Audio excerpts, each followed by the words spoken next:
volontaires, obligatoires, l'échange de dettes, les financements mixtes. Nous avons entendu des Gavi et d'autres fonds, ce sont des exemples de financement mixte. Les financements axés sur des résultats. Le résultat peut être que la condition est que le prestataire avance des coûts, avance des livraisons d'équipements et donc est ensuite remboursé. Les plateformes philanthropiques se chevauchent aussi sur le financement mixte.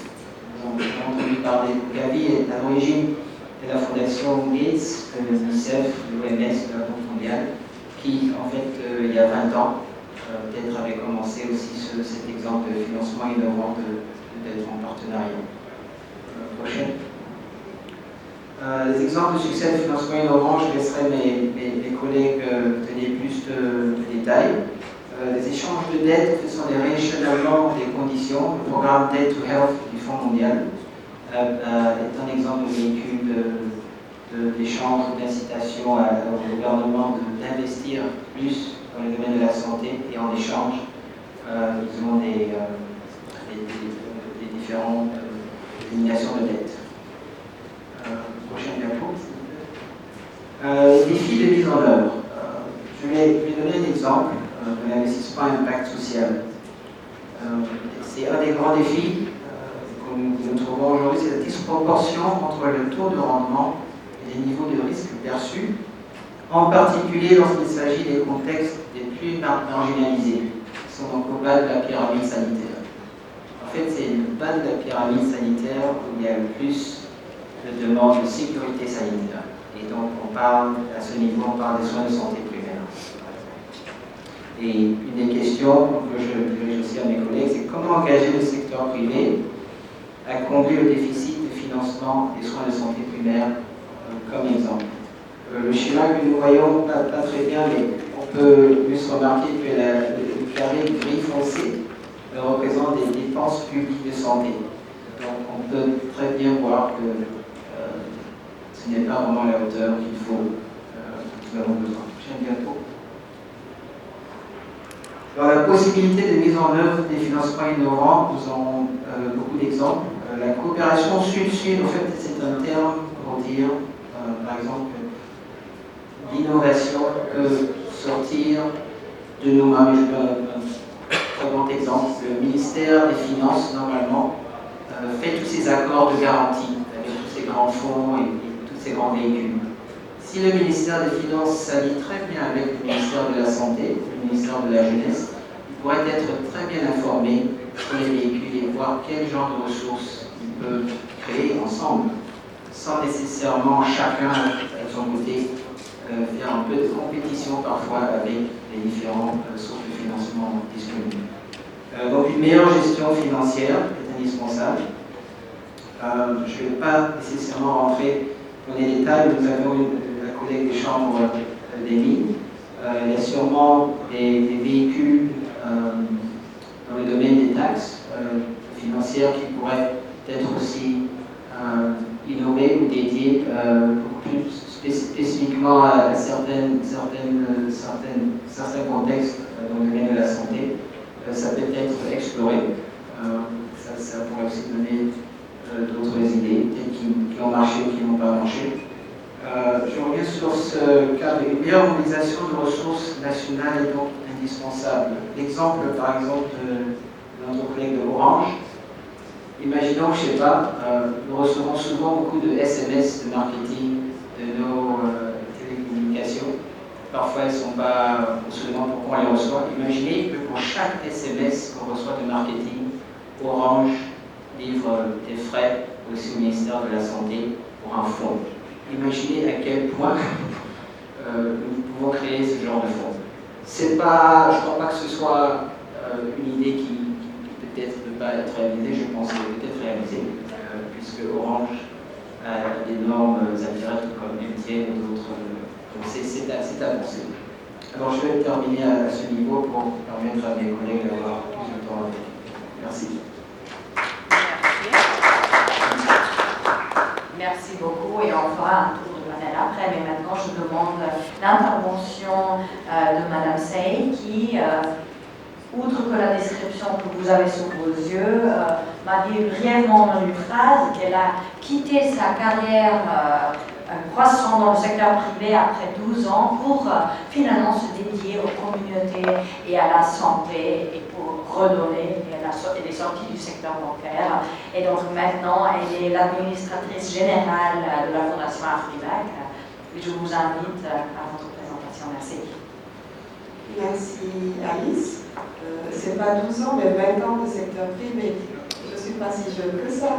Absolument, vous paraissez jeune. Bonsoir à tout le monde. Donc, comme elle l'a dit, je suis un pur produit du secteur privé. J'ai commencé ma carrière à 22 ans dans le secteur privé. Donc, à 42 ans, j'ai décidé d'arrêter de gagner de l'argent et être utile à ma communauté. Aujourd'hui, le travail que je fais me rend plus fière de moi.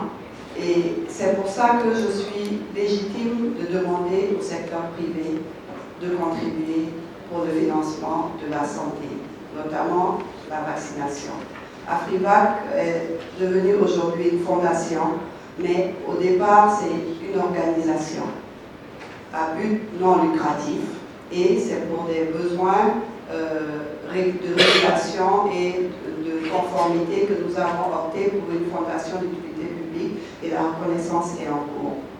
Donc ça a été créé, revenez sur le slide, je n'ai pas demandé d'avancer s'il vous plaît. J'ai juste 4 slides, donc je vous dirai quand est-ce qu'il faut changer. Afrivac a été créé, j'ai mis des photos qui vous permettent de voir qu'est-ce qui a été notre capital au départ. Lorsqu'on demande au secteur privé de venir contribuer pour un secteur qui est public, parce que c'est une fonction régalienne de l'État, la santé, il faut savoir de quoi on parle. Et au Sénégal, mieux qu'avoir la école sec pour savoir de quoi on parle de la santé, c'est difficile à trouver. Pour ceux qui connaissent le système de santé publique africain, ils sauront que c'est la référence santé dans notre pays. Et pour pouvoir impliquer le secteur privé, elle s'est entourée de collaborateurs comme moi qui venaient du secteur privé et d'illustres Sénégalais comme le président Babacar Ndiaye qui a été le président de la Banque africaine de développement. Nous avons également l'ancienne secrétaire générale de la BCAO qui a été la première femme directrice nationale de Banque centrale, donc des personnes qui venaient du secteur privé et qui inspirent confiance.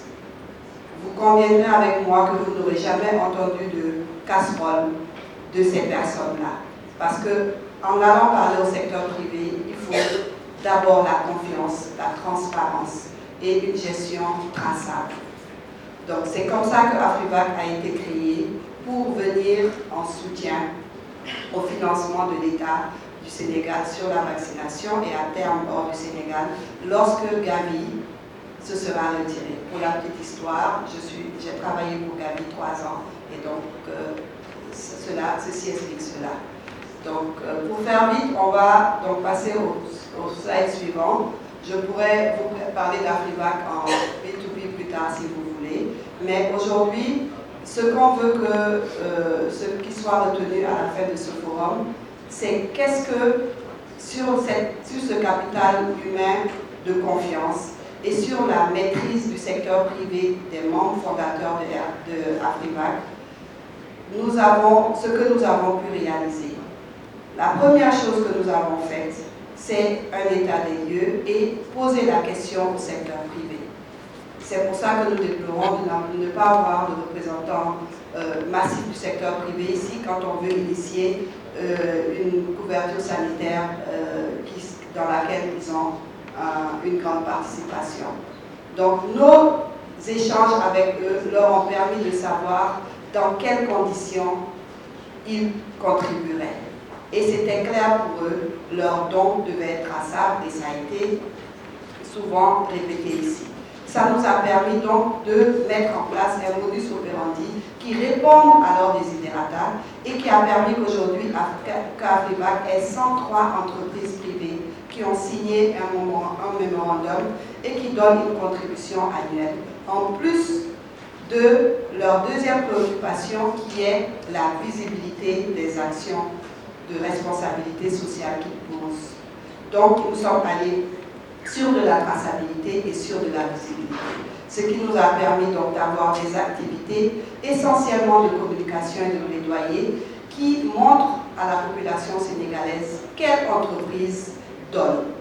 Donc sur nos communications de chaque année, vous verrez, il n'y a aucun partenaire public, alors qu'on sait très bien que Afrivac travaille avec le ministère de la Santé, avec le Gavi, avec la Fondation Gates, avec l'OMS et l'UNICEF qui sont dans notre board.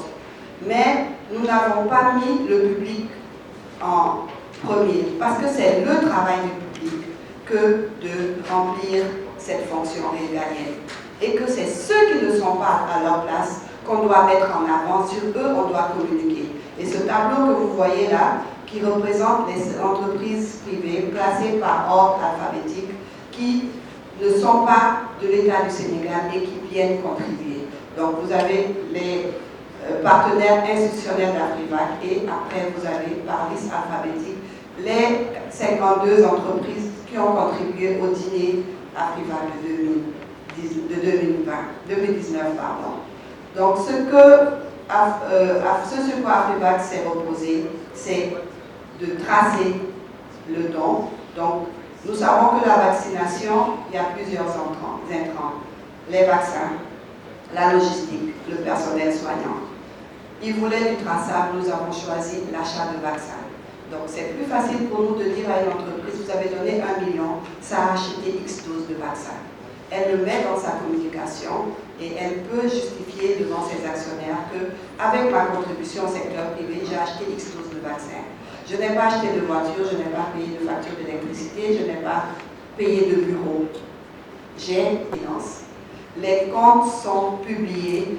Toutes les donations, vous les verrez sur le site d'Afrivac, au plus petit 1000 francs près du donateur qui aura donné lors d'une campagne publique dans un supermarché ou un centre commercial.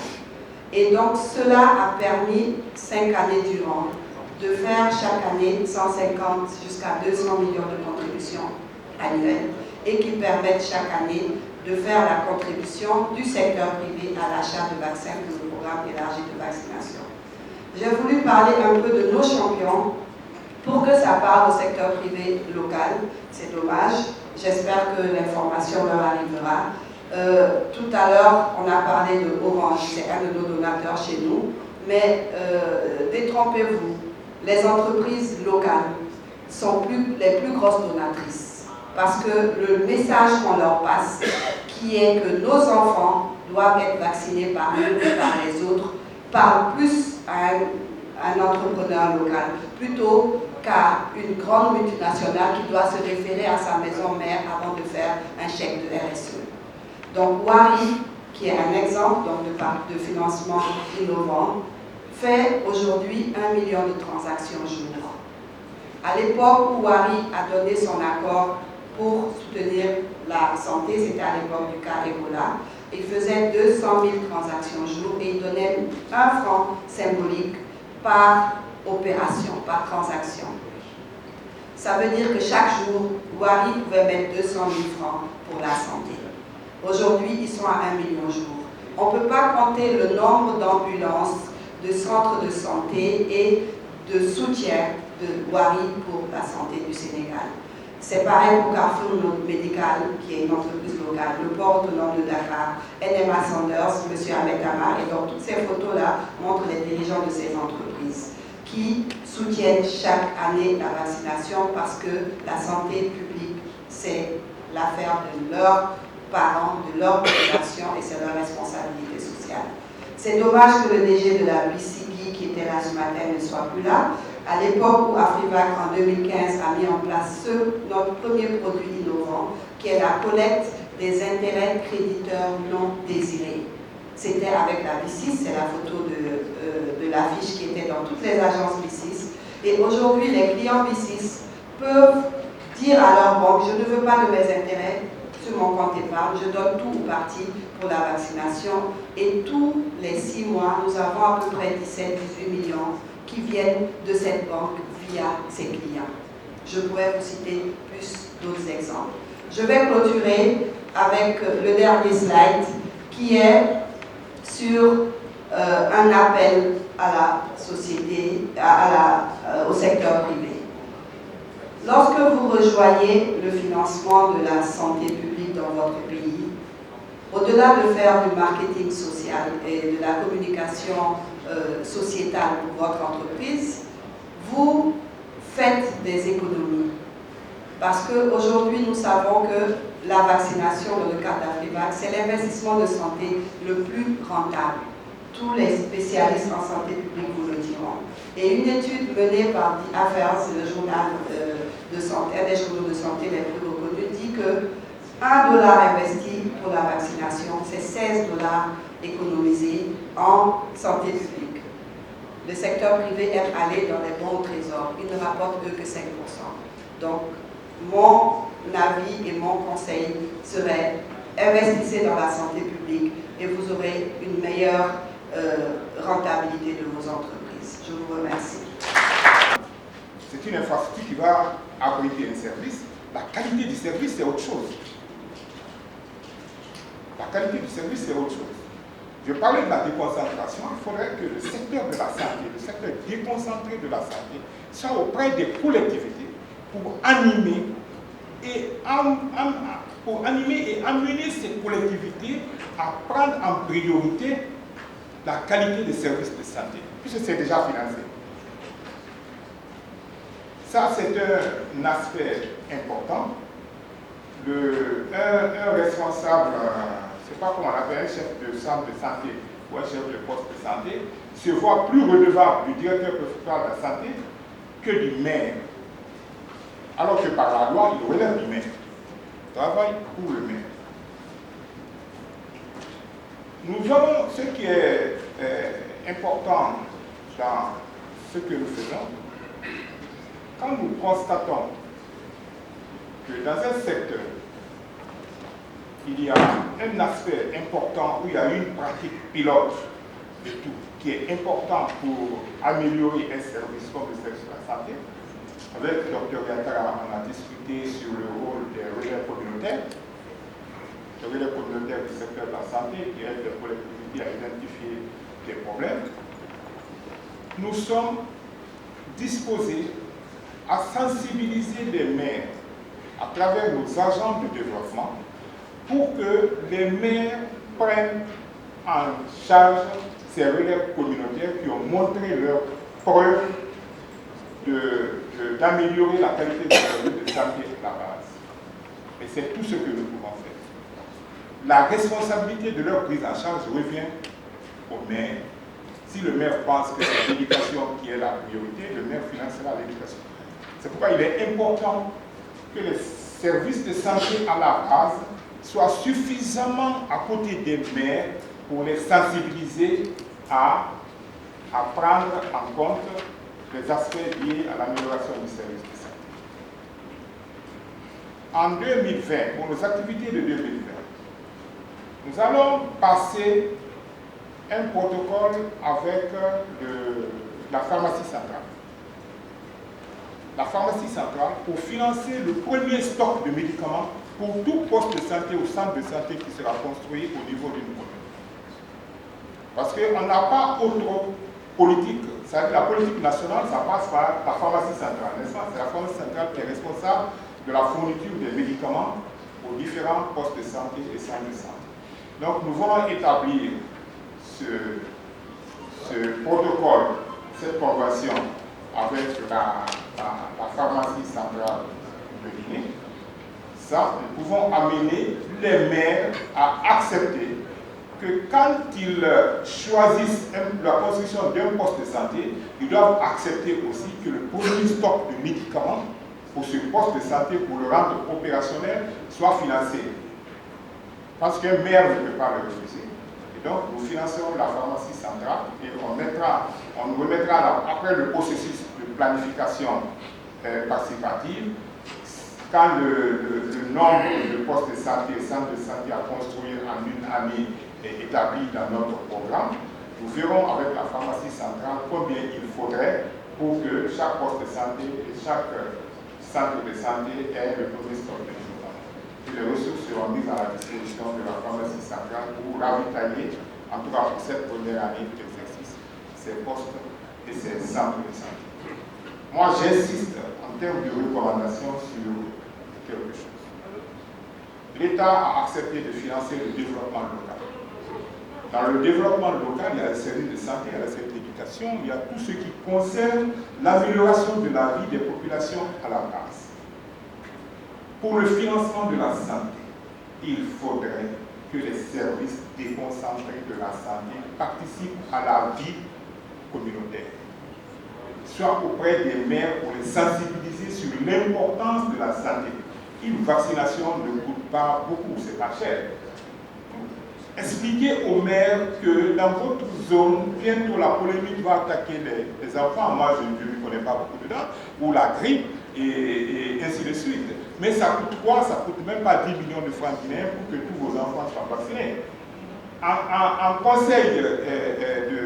conseil communal, si comment on appelle, ce besoin est bien exprimé auprès du maire, il n'a pas de problème à financer la vaccination pour cette année, pour sa population ou pour les enfants qui sont dans sa commune.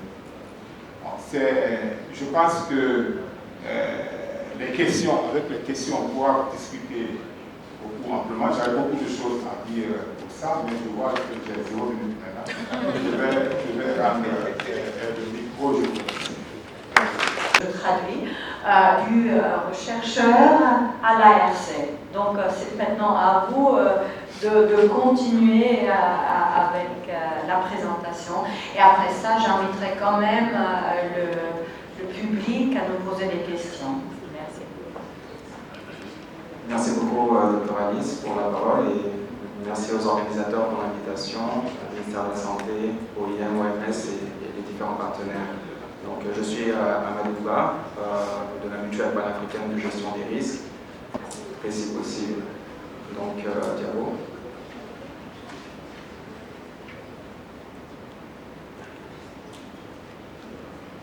Okay, en attendant les diapos, je suis officier de liaison et de santé publique au sein de la Mutuelle panafricaine de gestion des risques.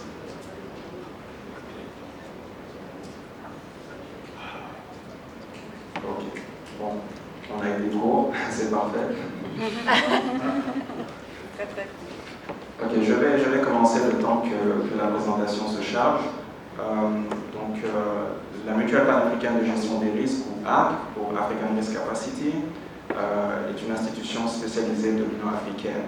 Elle a été créée en 2012 par les chefs d'État africains pour gérer les risques de catastrophes liées aux événements climatiques extrêmes et les catastrophes naturelles, dont les épidémies de maladies infectieuses. Donc, le directeur général actuel de cette mutuelle est M. Mohamed Berougui, sous-secrétaire général des Nations Unies. Donc, nous avons le mandat actuel de l'ARC, c'est de gérer tout ce qui est événements climatiques extrêmes liés à la sécheresse et aux inondations. Donc, au jour d'aujourd'hui, il y a différents pays qui ont participé à ce programme de l'ARC et qui ont pu bénéficier de décaissements de cette mutuelle afin de gérer les problèmes de sécheresse majeure qu'ils ont pu rencontrer au sein d'une saison. Mais pour faire le lien ensuite avec les épidémies, donc pendant la crise à la maladie à virus Ebola durant la période 2014-2016, ici même en Guinée, les ministres africains des Finances sont venus auprès de notre organisation et nous ont demandé de voir si un mécanisme de financement innovant de type mutuel ou d'assurance pourrait être un mécanisme efficace et rentable afin de gérer les risques de flambée épidémique. Donc c'est une tâche qui nous a été demandée directement par le ministre africain des Finances et depuis 2016, on met en œuvre ce programme dans 2 pays pilotes qui sont la Guinée, la République de Guinée et l'Ouganda, de façon en partenariat ici en Guinée avec le ministère de la Santé et la NSS, ainsi que des experts gouvernementaux et des experts issus des organisations partenaires de la NSS. Donc nous mettons en œuvre ce programme-là de façon à répondre à cette question qui nous a été demandée. Donc, comme je l'ai mentionné, nous sommes dans une phase pilote actuellement, où dans un premier temps, c'est le programme de renforcement des capacités qui a pris lieu, où il y a différentes composantes de ce programme: l'étude du profil de risque, l'établissement de plans de contingence, la modélisation des risques pour comprendre la fréquence et l'impact des épidémies, et aussi tester des scénarios d'intervention de façon à pouvoir diriger les investissements où ils sont nécessaires au niveau de certains districts. Et le dernier volet, c'est une analyse économique de la rentabilité de ce mécanisme-là. Ok, on peut passer la diapo. Oui, suivante.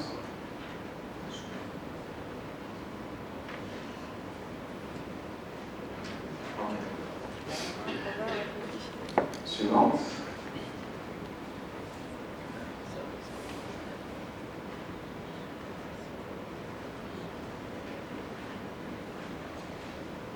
Ok. De toute façon, bon, j'ai une intervention demain qui va reprendre principalement cette présentation, donc peut-être que les détails que j'aurais manqués ce soir seront présentés demain.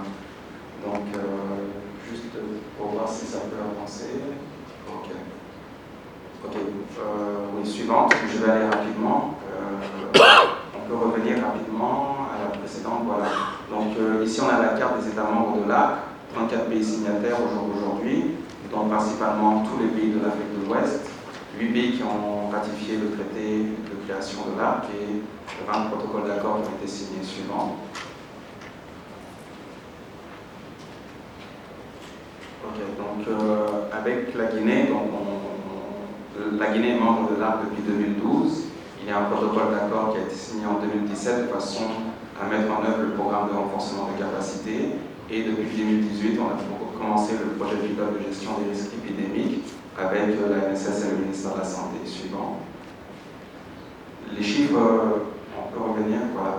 Les chiffres de l'ARC concernant la gestion des risques de sécheresse, c'est 37 contrats d'assurance signés pour un montant de 74 millions de dollars de primes d'assurance qui ont été payées par les pays, pour une couverture totale de pratiquement un demi-milliard de dollars de couverture d'assurance.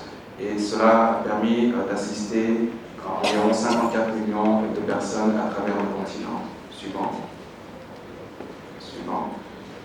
Donc ici, on a une carte de l'OMS, Afro, qui représente les différents événements de santé publique qui ont eu lieu durant l'année 2018. Donc on peut voir que pratiquement tous les pays sont touchés.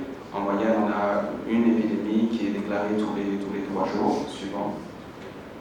De façon à répondre à ces épidémies, il faut la combinaison des deux choses. Donc il faut des structures qui sont réactives et adaptées, et aussi il faut un financement qui est suffisant, immédiat et prévisible. Suivant. Ok, suivant. Donc, dans ce schéma-là, en fonction de la courbe de l'épidémie, on peut voir que principalement pour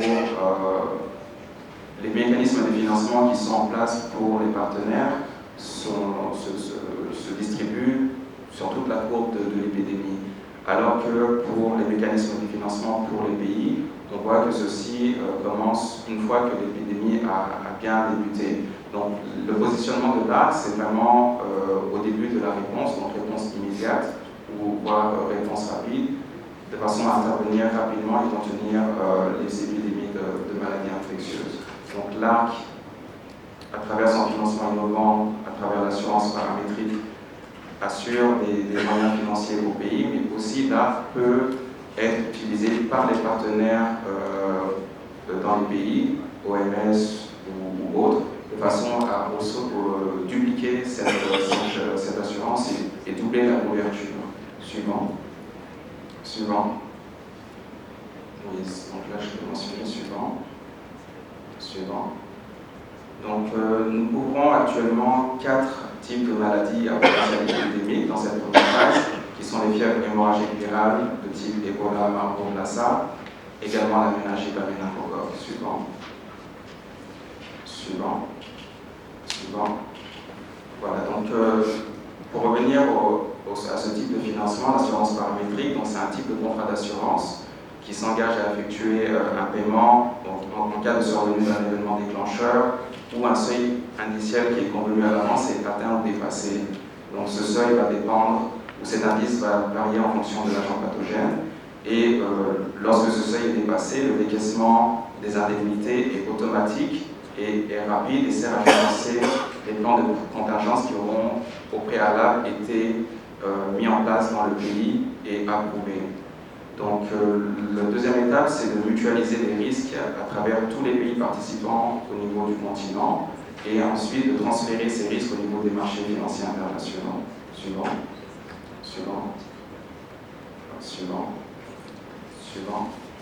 Voilà, donc je vais terminer avec cette diapositive.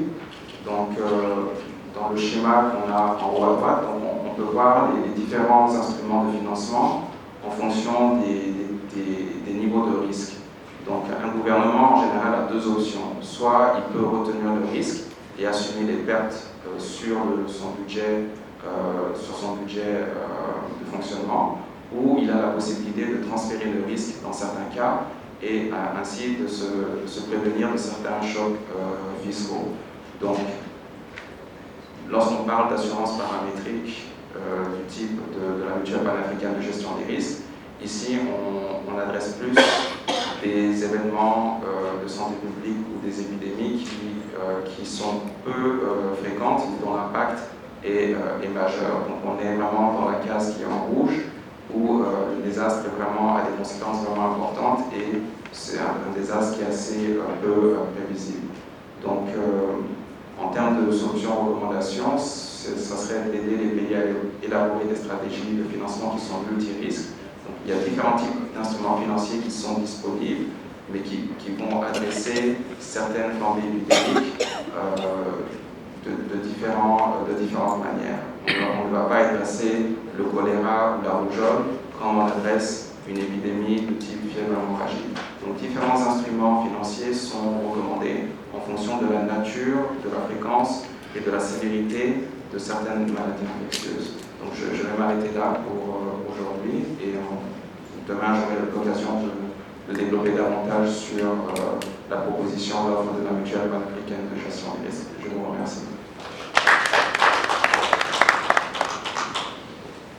Merci beaucoup. Et je crois qu'on a eu vraiment des exposés avec plusieurs idées et pistes à développer pour un financement durable avec des liaisons, soit des communautés et des municipalités, soit comment remettre des systèmes de taxation ou autres pour le bien public, des initiatives exclusivement visant sur le secteur privé, ainsi que les mutuelles, prévention de risques, etc., dont on va entendre encore davantage demain, après l'exposé sur la théorie et les options disponibles. Si je ne me trompe pas, dans la salle, on a aussi un collègue qui travaille pour la Banque islamique du développement, M. Diallo, qui voulait contribuer brièvement. Il n'est pas encore parti. Il est parti. Donc, je vous invite, même avec cette heure avancée ce mercredi soir, à quelques questions. Et si vous pourriez mentionner... Je suis Condé Lassiné, je suis en service à l'Organisation internationale pour l'immigration. Je me permets de revenir sur la question de migration, en profitant effectivement de l'opportunité de la présence du directeur général de l'ANAFIC. En Guinée, que ce soit individuellement, que ce soit en association, les membres de la diaspora contribuent beaucoup au renforcement de capacités en termes de santé dans leur communauté d'origine. Au niveau gouvernemental, certes, il y a des avancées qu'il faut apprécier à travers l'exonération, par exemple, de certains produits collectés ou mobilisés par la diaspora vers leur communauté d'origine. Qui a la ressource prélève pour faire une dotation, et j'avoue que quand on m'a appris que vous faites des femmes 100% de réussite pour la collecte, je trouve que c'était la solution idéale. Et une collectivité locale qui, à travers un fonds, assure le développement des biens sociaux. Je crois donc que les financements innovants sont à la portée de toutes les institutions. À l'État, il doit jouer un rôle fondamental dans la collecte des fonds destinés à la santé. On parle de différentes redevances, ça paraît au niveau de la redevance sur les communications. Aujourd'hui, les systèmes de télécommunication sont plus ou moins les mieux à même de pouvoir répondre à cela, parce que c'est eux qui collectent le plus en termes de valeur ajoutée sur les communications. C'est un marché porteur et donc il y a suffisamment d'argent pour l'État peut, à travers la RTP, peut-être collecter des fonds destinés à la santé. Pour les collectivités locales, je suis discuté un peu avec le Dr Sokova, augmenter les 15% alloués au fonds, au FODEL, il augmente de 2 ou 3 points, c'est à la portée de l'État. Les 3 points destinés à la santé, ça peut peut-être augmenter la dotation dont vous parliez concernant la santé. Il y a d'autres formes. Sur les médicaments, au niveau du cordon douanier, c'est possible de prélever. Il y a suffisamment de moyens financiers sur lesquels l'État guinéen peut mettre en place. Heureusement que dans les projets phares, il y a un fonds qui va être mis en place, qui peut collecter suffisamment de moyens destinés à assurer un peu la sécurité sanitaire. Je le dis parce qu'il y a peut-être 2 ou peut-être 6 mois, on a mis en place un fonds bleu au Sénégal, où j'étais le lead avec les consultants, pour encourager l'OH, c'est-à-dire l'eau, l'assainissement et l'hygiène. Quand on a fini le travail, on trouvait un véhicule pour la collecte des fonds. Quand on a présenté le projet, les gens voulaient créer un fonds, tout le monde connaît la difficulté de mettre en place un fonds. L'autorité va te dire, surtout les finances vont vous dire, ah, il vous faut un agrément de la Banque centrale, il y a tout un circuit, vous risquez de vivre au moins 10 ans pour mettre en place un fonds. Et on a un véhicule qui est là-bas, le fonds 6. Quand on a parlé avec lui, on a signé un accord de partenariat avec le ministère de l'eau et de l'assainissement. Et ce fonds a déjà eu la coopération 6 qui a logé chez eux 5 milliards pour aller vers l'investissement. Donc il y a souvent des formules sur lesquelles, si on fait un partenariat public-privé, dans une bonne direction. Parce que aussi, il faut se fixer un objectif. Aujourd'hui, la sécurité sanitaire de la Guinée est un problème. Il faut plus ou moins stabiliser ce qui est.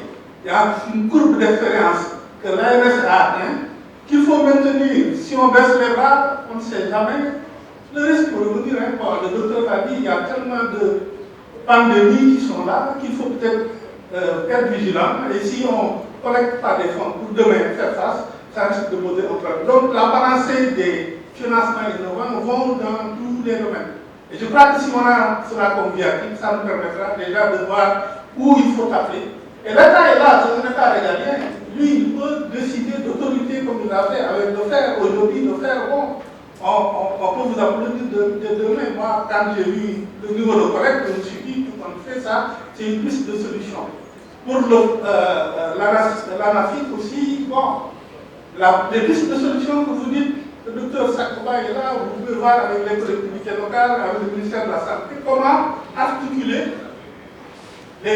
la santé qui est une compétence transférée et le rôle régalien de l'État qui est d'assurer la santé. Mais souvent, les gens ne se parlent pas. Et s'ils ne se parlent pas, ils trouveront toujours des voies parallèles. Alors qu'ils vont se retrouver sur une même piste. Voilà un peu peut-être la contribution que vous voulez faire. Merci pour votre contribution. Je la prends comme contribution et commentaire pour rajouter à ce qu'on a dit. Et donc, ce sera maintenant pour la mise en œuvre de toutes ces idées. D'abord, il y avait un intervenant ici et après à gauche. D'abord droite, après gauche, de mon point de vue. Merci beaucoup. Je vais commencer d'abord par féliciter les panélistes qui sont vraiment des experts dans le financement innovant, en particulier de la santé. Ma première question, c'est de vous demander, est-ce que vous avez l'expérience d'un modèle de financement innovants à travers la diaspora. Même si on va discuter la question demain, mais est-ce que vous avez des expériences? Si vous avez des expériences, la Guinée, on a l'opportunité, comme le monsieur a dit, parlez-nous de ça. Et les deux autres, ce n'est pas des questions, mais c'est le plaidoyer. Je crois que ce que vous avez dit ici, en tant qu'expert, et les sources que vous avez dit ici, je crois, servent même au-delà de l'ANSS. C'est carrément le financement du système de santé, du secteur de la santé que vous avez bien expliqué. Et donc, moi, je me réjouis, puisque le président de la République a demandé de faire les États généraux, que l'ANS et l'OIM acceptent de donner l'élément de ce panel pour qu'on en fasse une thématique des États généraux, parce que c'est tellement clair, c'est tellement dit, et les opportunités sont tellement présentes à Guinée qu'on pourra en tirer profit. Deuxièmement, c'est par rapport à l'auditoire. Je respecte bien ce auditoire. Pardonnez-moi, c'est une question maintenant au panel, parce que si chacun de nous va prendre maintenant un petit discours, on va retourner pour le dîner. Ce n'est pas un discours, c'est très important ce que je suis en train de dire, et de manière stratégique, ce n'est pas ce qui se passe maintenant que moi je regarde, mais à quoi ça peut servir demain pour la santé et pour le secteur de la santé. La deuxième chose, c'est que l'auditoire est bien, mais ce serait bien que l'OIM et l'ANS, cet élément soit diffusé plusieurs fois dans les médias pour atteindre plus de cibles et plus de décideurs pour qu'à travers ça, on puisse avoir quelque chose pour le financement de la santé. Merci. Merci beaucoup, et j'ai pris bien note d'être plus fier encore et d'aller plus de l'avant dans les médias et de porter la thématique importante du financement innovatif dans le pays, dans différents forats où le financement sera discuté. Je dois m'adresser quand même à mes collègues sur place et régionaux pour faire le point et pour amener ce forum dans une mise en œuvre pratique. Et il y a deux messieurs, maintenant il y a trois messieurs. Elles sont où les dames? Là ça fait très la balance des genres. Donc il y a trois collègues à côté. Donc elle a déjà le micro. Oui, oui. Donc prioritaire, merci beaucoup. En tout cas, merci beaucoup pour ces panélistes, et je vais juste rebondir sur un point. J'ai fortement apprécié la présentation de M. Alassane Touré de l'Anafrique, et je crois que ce qu'il a dit, c'est ça qu'il faut faire. En fait, les actions de développement qu'il finance, c'est les actions qui ont été identifiées par les communes. Je pense que le pays a déjà mis en place des dispositifs. Si on se met tous dans ce dispositif, je pense qu'on peut, autant que possible, résoudre les problèmes prioritaires. Je veux la contribution de Madame de Afrivac comme étant quelque chose qu'il faut mettre dans un paquet, et le paquet où ça peut être mis et que ce soit pérennisable, c'est le paquet de santé communautaire. Lorsque vous dites on appuie le PEP, c'est une des composantes de la santé communautaire. Pour que les couvertures vaccinales soient durables, la manière de ce que le pays a identifié en termes de stratégie de santé communautaire permet, si on y met tous les financements là, permet aussi bien d'élever la couverture vaccinale de manière durable, mais de faire en sorte que les mères de ces enfants-là également ne meurent pas en accouchant. Donc, c'est tout un paquet, c'est le vrai paquet de santé, de soins de santé primaire. Il y a la couverture vaccinale élevée, il y a la consultation des femmes en grossesse pendant l'accouchement, il y a le taux d'accouchement assisté. Le tout peut être réglé par le même agent si on met le tout dans le paquet communautaire. Donc, ce que M. Touré a dit, il a raison. Les maires à qui on a maintenant, les communes auxquelles on a maintenant transféré les compétences, y compris maintenant les ressources, une des ressources dont ils ont besoin, c'est les ressources techniques comme appui conseil. Et les planifications qu'on est en train de faire de la santé communautaire, les chefs de centre de santé, avec les maires, ils ont compris qu'ils sont... J'avoue que quand on m'a demandé d'intervenir, intervenir sur ce panel, je me suis demandé sincèrement en quoi est-ce que le fonds d'entretien routier, qui comme son nom l'indique, pour mission de financer l'entretien routier, serait intéressé dans un tel panel sur le secteur de la santé. Et en réfléchissant un peu mieux, je me suis dit que peut-être le mode de financement de l'entretien routier qui a été mis en place en Guinée et dans un certain nombre de pays depuis une quinzaine d'années pourrait intéresser, bien que ce soit un financement public. Le fonds d'entretien routier, comme son nom l'indique, est un établissement public à caractère industriel et commercial dont la mission est de financer l'entretien des routes. Et à ce titre-là, nous finançons un certain nombre de maîtres d'ouvrage du ministère des Travaux publics sur les routes nationales et les routes communautaires à travers la direction de l'entretien routier et la direction de l'autre préfectorale, le ministère de l'Agriculture à travers la direction du génie rural pour les pistes rurales, et puis le ministère des Transports pour l'amélioration de la sécurité routière. Le mode de financement qui a été mis en place grâce aux partenaires techniques et financiers il y a une quinzaine d'années venait du constat que pendant longtemps, dans un pays comme la Guinée, le financement de l'entretien des routes était de la responsabilité des régies, c'est-à-dire que c'est l'État lui-même qui, à travers les directions régionales de régie, exécutait l'entretien des routes à travers ses propres machines, ses propres ingénieurs.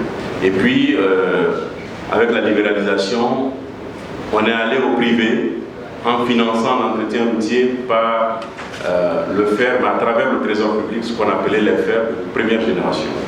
Au regard du constat de l'échec dans la plupart des pays, il a été recommandé d'aller vers des fers de deuxième génération, c'est-à-dire, et c'est peut-être en cela que ça peut concerner le financement de la santé, à travers un mécanisme de financement sur le prix du carburant vendu à la pompe. Ainsi, une loi a été créée pour créer une redevance d'entretien routier. Une redevance d'entretien routier qui ne passe pas par le trésor public. Donc, sur chaque litre vendu à la pompe, 250 sont prélevés directement par les pétroliers eux-mêmes, qui sont tous des privés, Total, Shell et tous les autres, et qui sont reversés au fonds d'entretien routier sans passer par le mécanisme du trésor public. C'est ce qu'on appelle un fer de deuxième génération, en ce sens que la redevance est complètement déconnectée du trésor public. Ce mécanisme a été étendu dans la plupart des pays. Aujourd'hui, nous sommes 34 pays africains regroupés au sein de l'association des fonds d'entretien routier qui utilisent ce mécanisme de financement de l'entretien routier, avec un conseil d'administration qui est majoritairement composé de privés, c'est-à-dire des organisations du secteur routier, le patronat, l'union des transporteurs, les chauffeurs, la chambre de commerce, la chambre d'agriculture, j'en passe, et quelques ministères qui sont intéressés par le secteur de la route, le ministère des Travaux publics, les finances, et ainsi de suite. Voilà donc, pour un pays qui a connu Ebola, comme nous l'avons connu dernièrement, et malgré, avec la contribution du secteur privé, je crois que les exemples donnés par Mme Sey sont si importants et montrent comment le secteur privé peut contribuer efficacement au financement d'un secteur névralgique comme la santé. Mais la puissance publique reste quand même déterminante pour trouver un mécanisme pérenne de financement de l'agence sanitaire. Je crois qu'il faut que l'État intervienne, mais il ne faut pas se leurrer dans tous les pays africains où nous avons des problèmes de trésorerie, où le budget national a tellement de priorités. Si il y a une subvention de 20 milliards qui est votée par an pour l'agence, il va sans dire qu'en termes de décaissement réel pour faire face au secteur, le tiers ne sera pas obtenu, débloqué dans l'année. Donc il faut trouver un mécanisme par lequel où le financement est directement transmis à l'agence sans passer par le budget national. C'est en cela que la redevance d'entretien routier me semble pertinente. Il y a des pays africains aujourd'hui où il y a des régressions par rapport à cela, pour revenir à la première génération. Et moi, en tant que président de l'association des fonds routiers africains, je me déplace vers les pays pour justement sensibiliser les gouvernements à ce qu'ils ne reviennent pas à cette situation antérieure avec l'appui de nos partenaires de la Banque mondiale et de la Banque africaine de développement. Donc voilà un mécanisme qu'on pourrait recommander. Et c'est vrai que la structure des prix du pétrole, si vous le voyez aujourd'hui, vous avez l'impression qu'il est hyper chargé. Mais je crois qu'en trouvant 10 francs, 15 francs, avec le même mécanisme, une redevance sanitaire, je dis n'importe quoi, mais une redevance sanitaire qui pourrait être directement consacrée sans passer par le trésor public, c'est une solution innovante. Il y a d'autres solutions que nous cherchons à développer ici et ailleurs. Quelqu'un a parlé tout de suite d'Orange, mais j'engloberais ça au niveau de l'ARPT, donc ne serait-ce que 1 franc qui serait soustrait de nos appels téléphoniques, et Dieu sait aujourd'hui que nous sommes tous dépendants de cela, pour aller vers un secteur pour lutter contre les épidémies dans un secteur sanitaire. Je crois que et les législateurs et les compagnies privées et l'agence de régulation qui est l'ARPT ne verraient pas d'inconvénient. L'autre idée qui me vient en tête et que nous-mêmes nous essayons de développer avec nos partenaires de l'Union européenne dans une étude que nous avons faite, c'est la TVA. Vous me direz, c'est une... Madame C ici serait opposée, peut-être parce que nous sommes là, pas dans l'innovation, puisque nous faisons face à une taxe. Mais imaginez qu'il y a un demi-point de la TVA. Aujourd'hui, elle est à 18%. Un demi-point de la TVA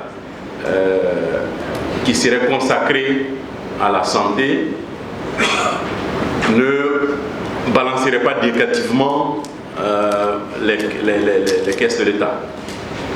Là, nous sommes dans un domaine prioritaire et qui concerne tout le monde. Je pense que c'est aussi une piste qui pourrait être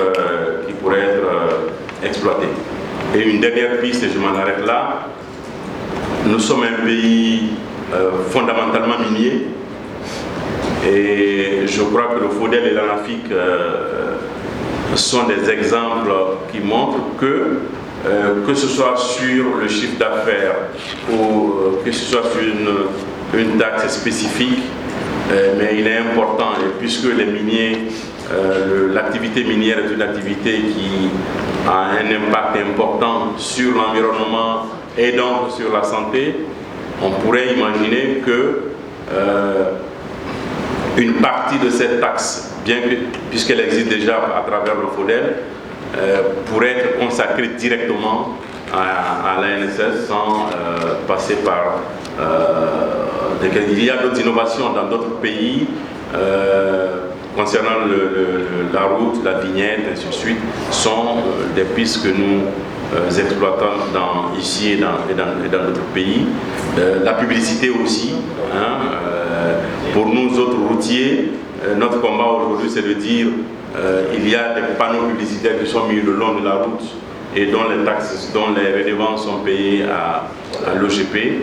Pourquoi est-ce que, puisqu'elles sont très généralement sur la route, pourquoi une partie ne reviendrait pas au fonds d'entretien routier et peut-être aussi à d'autres organismes? Voilà, brièvement, mesdames et messieurs, j'espère avoir pas été très long, avec quelques pistes qui sont peut-être pour la majorité publique, mais qu'on pourrait envisager sur le financement de la NSS, parce que à côté peut-être du financement privé qui est lié aux intérêts des entreprises et puis aussi à leur activité citoyenne, il est important qu'il y ait une pérennité du financement public, mais du financement public qui soit déconnecté du Trésor public. Ça a été la chance du Fonds d'entretien routier ici et dans d'autres pays que ce soit déconnecté, sinon nous ne pourrions pas avoir ce financement pérenne que nous avons. Nous avons globalement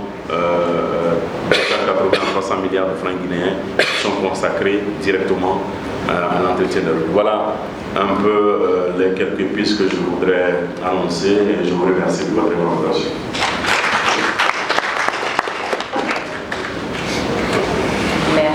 Et avec, on reste dans le pays, on reste en Guinée, avec un ingénieur qui se décrit comme ingénieur qui ne sait pas ce qu'il est à ce point, même s'il amène 25 ans d'expérience dans le management programmatique et dans la décentralisation. Avec M. Touré, la prochaine intervention, et actuellement il est directeur de l'Agence nationale de financement des collectivités. Merci beaucoup, madame. Je suis, comme elle a dit, Alassane Aminata, je suis le directeur général de l'Agence nationale de financement des collectivités. Je vais plutôt parler du financement durable à travers la décentralisation. C'est ça que c'est ce que je fais, ce que je connais. Pour un peu d'histoire, la Guinée s'est engagée dans la décentralisation depuis 1985. L'engagement politique en matière de décentralisation, c'était en 1985. Pour matérialiser cet engagement politique, il y a eu beaucoup de lettres politiques qui ont évolué suivant le contexte, suivant l'évolution institutionnelle du contexte. Il y a eu jusqu'à 3 lettres politiques. Et ces lettres de politique et l'engagement des partenaires techniques et financiers auprès du gouvernement pour mettre en place des outils pratiques et opérationnels de décentralisation sur le terrain ont amené à faire un cadre réglementaire et juridique du secteur de la décentralisation, qui est la loi portant sur le code des collectivités locales. Cette loi portant sur le code des collectivités locales a transféré aux collectivités 14 compétences, dont la santé primaire. La responsabilité, la maîtrise d'ouvrage des collectivités sur ces compétences est consacrée par cette loi. Mais transférer des compétences aux collectivités et ne pas leur donner des ressources, c'est leur donner des problèmes. On leur a transféré des compétences, il faut donner des ressources pour qu'elles puissent assumer ces compétences.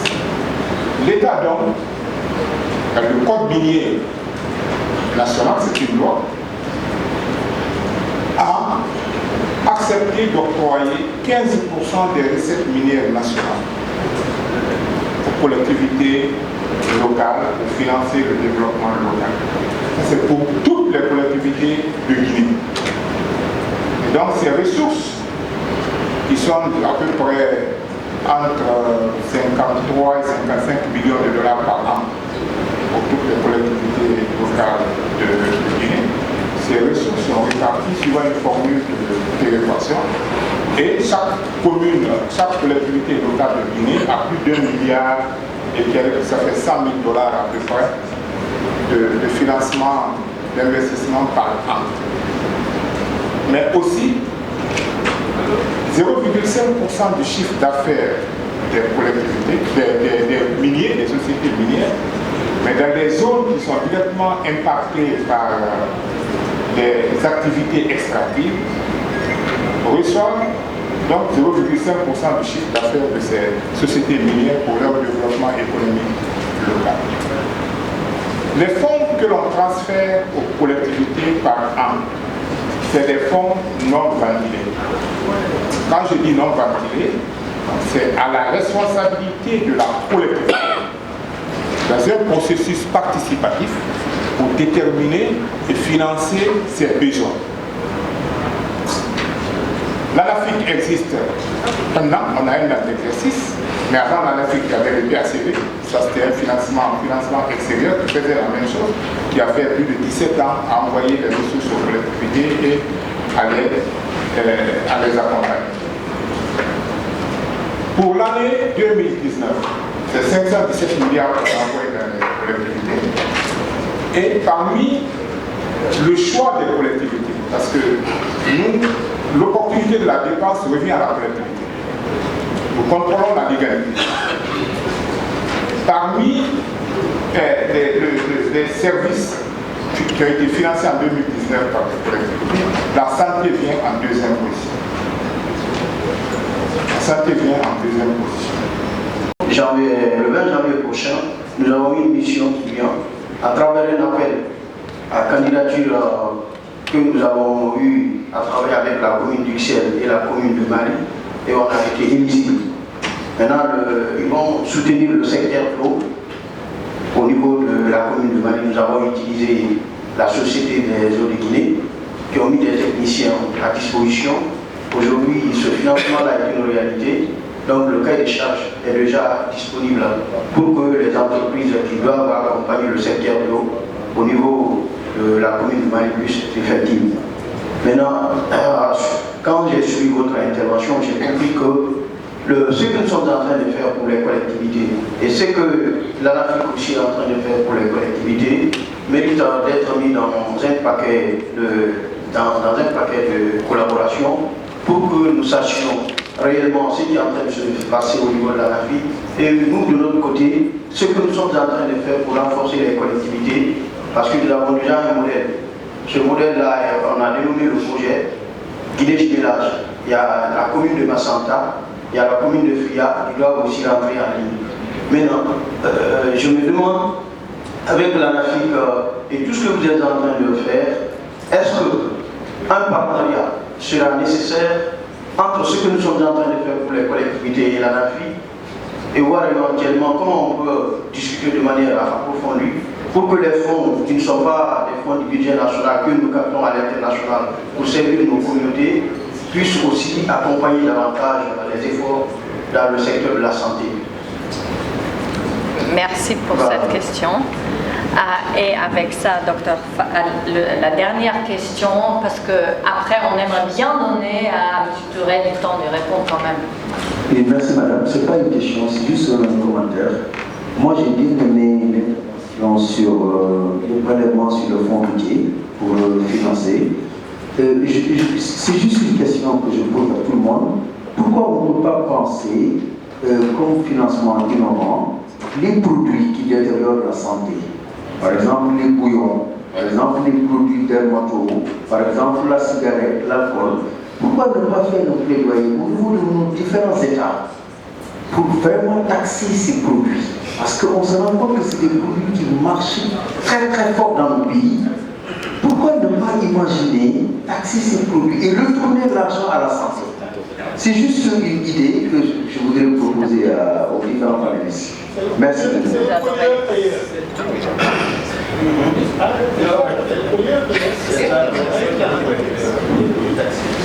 Dans la diaspora, et après, si j'ai bien compris, Mme Sey a envie de répondre à Dr. Fall. Merci beaucoup. C'est des questions très intéressantes. On a été confrontés à ces problèmes-là dans nos activités quotidiennes avec les collègues. Quand on dit qu'il y a 14 compétences transférées aux collectivités, cela ne veut pas dire que le maire peut tout faire. Cela veut dire simplement que, par exemple, en matière de santé, le maire est responsable de la santé primaire, mais le ministère, le secteur de la santé a une politique. Le maire est obligé de rester dans cette politique. Il ne doit pas sortir de cette politique sectorielle. Il doit l'appliquer. Pour que les services déconcentrés de la santé amènent le maire à respecter la politique sectorielle. Le maire ne peut pas décider, par exemple, de construire un centre de santé et faire son plan à lui, et ainsi de suite. Il y a un plan type du ministère de la Santé qu'il est obligé de respecter. C'est ce qu'il doit mettre en œuvre. Et pour faire ça, il a besoin de l'avis du secteur de la santé. Si les ressortissants investissent beaucoup dans les collectivités, on est confronté à ça, pas confronté, on est d'accord pour que ces investissements se fassent, les besoins sont énormes. Mais le respect de la politique sectorielle par les ressortissants pose un problème sérieux. des ressortissants qui sont issus d'un secteur. La carte sanitaire ne recommande pas la construction d'un poste de santé dans ce secteur, puisqu'il y a un centre de santé qui n'est pas loin. Le plus souvent, les ressortissants ne respectent pas ça. Ils veulent un poste de santé dans leur village, ils font leur poste de santé. C'est ce qui crée beaucoup de difficultés, puisque la préfecture n'a pas donné son autorisation pour la construction du poste de santé, qui n'est pas dans la carte sanitaire, donc il n'y a pas de personnel. Et donc le service de la santé, ils ont bien construit, mais il n'y aura pas, le poste de santé ne sera pas fonctionnel, puisque ce n'est pas sur la carte sanitaire. Donc, la question sur l'immigration dans le PDL. Le PDL est élaboré. L'outil principal pour l'élaboration du PDL, c'est le guide harmonisé de planification. Et ces aspects-là sont pris en compte dans le guide harmonisé de planification. Pour faire donc la planification, déterminer les besoins de façon participative avec les collectivités, tous ces aspects-là sont pris en compte. C'est-à-dire on amène la collectivité à apprécier à sa juste valeur tous les problèmes qui se posent à elle. Et maintenant, en toute connaissance de cause, elle décide de ce qu'il faut faire. Elle sait qu'il y a un problème d'environnement, elle sait qu'il y a un problème de santé, elle sait qu'il y a un problème d'éducation, elle sait qu'il y a un problème de ceci et de cela. Et quelles sont les conséquences de ça à moyen ou long terme. Tout ça aide dans la priorisation des actions à mener au niveau de la collectivité.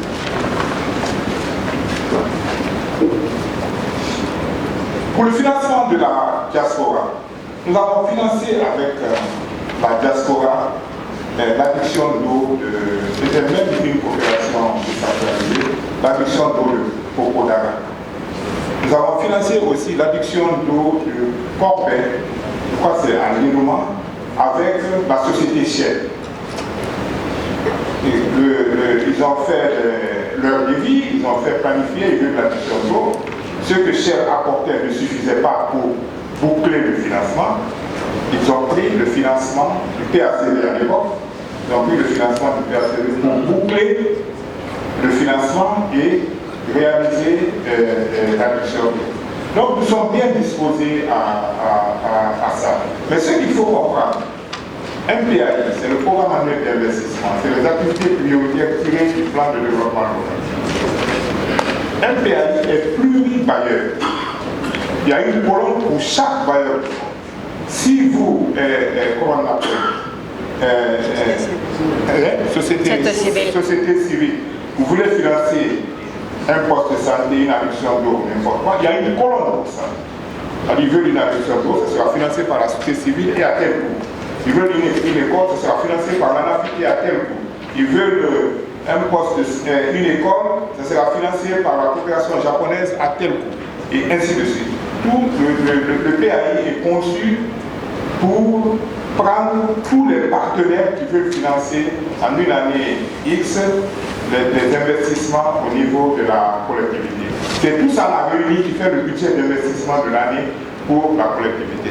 Une collectivité, c'est un gouvernement local, n'est-ce pas? Au niveau national, c'est la même chose. La Guinée, on a notre budget national et on a la participation des bailleurs, chacun en ce qui le concerne pour financer le développement du pays. Je pense que... Merci beaucoup. Et comme il y a toujours un délai. Donc pour demain, je crois qu'on parlera encore de la diaspora, mais il y a une certaine pression qui est exercée sur moi de clôturer ce soir pour nous libérer dans notre pause café, notre soirée. On aura la chance de revoir Dr Ba, mais ma chère copanéliste Anne-Marie pourra adresser l'ultime remarque et question, qui est quand même très générale et intéressante politiquement. Et après ça, je souhaiterais notre soirée. Merci encore Alice, et je suis désolée juste avant de répondre à Dr Fall qui m'appartient. Au Sénégal on dit les Fall appartiennent au Beng, donc il peut attendre. C'est une petite parenthèse. Je voudrais répondre au monsieur qui a posé le premier la question sur la diaspora, toujours quand il demande des exemples qui ont marché. À Fribac, tout à l'heure j'ai cité Wari. Pour ceux qui ne savent pas, Wari, c'est du transfert d'argent. Et 1 franc par transaction, c'est une contribution de la diaspora. Et comme je dis au début de ma présentation, il ne faut pas qu'on se trompe. Les compagnies nationales sont plus réceptives que les multinationales. Wari ne fait pas 10% du transfert d'argent dans notre région et donne 5 fois plus que les autres réunis, y compris Western Union, Orange Money, MoneyGram, tout ce que vous connaissez de transfert d'argent. Voici là où l'État pourrait aller prendre de l'argent plutôt que dans la proposition donc, de M. Fall. Donc ça m'emmène à sa question. C'est une question qui est controverse parce qu'il s'agit de fonctions régaliennes. Les produits que vous avez cités, et ça a été discuté, sont des produits qui, dans un État normal, devraient être réglementés par ce même État. Et aller les taxer, c'est dire, j'arrive pas à éduquer ma population pour qu'elle n'utilise pas les bouillons et qu'elle fume moins. Je vais leur faire payer ça plus cher pour soigner les problèmes de santé que ça leur aura apporté. Donc ça, c'est la première contre-indication de cette proposition. La deuxième, c'est que c'est encore une taxe supplémentaire que le secteur privé va répercuter sur le coût final. Donc, au final, c'est l'utilisateur qui va encore payer. Parce que quand on va dire 10 francs par bouillon, si le bouillon coûtait 25, ils vont le mettre à 35 francs. Et c'est la population qui va encore payer. Donc c'est une autre forme de contribution qu'on va leur demander. Je pense que nos États doivent prendre leurs responsabilités et taxer les multinationales. Parce que je n'ai encore rien contre Orange, c'est pas personnel, je suis client de Orange. Mais je vous donne un chiffre. 250 milliards de francs CFA par an de bénéfices nets de Orange. Le budget de vaccination du Sénégal, c'est 11 milliards. Gavi finance 7 milliards. On cherche aujourd'hui qui va financer ces 7 milliards si Gavi s'en va. Suivez mon regard. Merci. Merci pour ces remarques finales politiquement intéressantes, mais surtout pour les exemples que vous avez tous pu nous donner, comment les combiner pour vraiment assurer l'investissement dans le secteur de santé. Je vous souhaite avec ça une très bonne soirée à tous et à toutes. Et je suis contente de vous revoir demain matin, si je ne me trompe pas, c'est à 9h exactement, on recommencera avec la diaspora. Bien.